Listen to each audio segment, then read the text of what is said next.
ఒక పిల్లన గ్రోవి కథ. అనగనగా అవి సీతారాముల వనవాసపు రోజులు. సీతమ్మ వారొక రోజు చెరువులో జలకాలు ఆడుతున్నదట.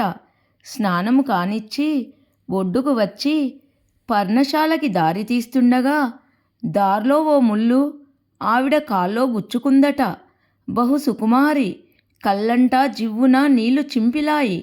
అల్లంత దూరాన ఉన్న రాముల వారిని స్వామి అని పిలిచి పక్కనే ఉన్న రాయి మీద కూర్చుండిపోయిందంట.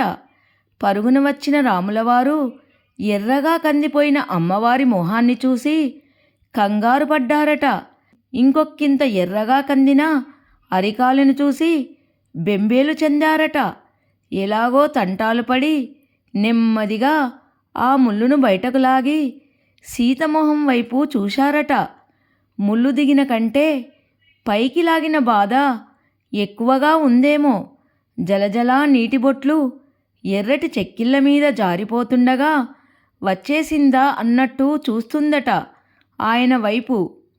7 మల్లెలెత్తు రాకుమారిని అడవులంటా తింపుతున్నానే అనే బాధలో అసలే మునిగి ఉన్నారేమో రాములవారు. చేతిలో ఉన్న ముళ్ళు వైపు క్రోధముగా చూశారట. అది చూపా, అనాలా బాణమా? ముళ్ళు బగ్గున మండి బూడిదైపోయిందంట. ఇదంతా చూస్తున్న సీతమ్మవారు, అయ్యో, ఏలే దొరలే కినక చూపితే ఇంకా దిక్కెవరు ప్రాణులకు? మండుట అగ్ని లక్షణం, అలాగే గుచ్చుట ముళ్ళు లక్షణం. ఇంత పెద్ద శిక్షా ప్రభు అని వాపోయిందంట. మహాత్ముల కోపము తాటాకు మంట కదూ. చప్పున చల్లారిన రామయ్య నొచ్చుకున్నాడు. బూడిదైన ముళ్ళుని దయగా చూశాడు. కాల్చిన చూపే కరుణించి, ఏం వరమిచ్చిందయ్యా ముళ్ళుకి అంటే, మరుజన్మలో వెదురై పుట్టి కృష్ణుడి చేతిలో పిల్లనగ్రోవి అయ్యిందంట. సంతోషముతో మధురంగా మ్రోగిందట.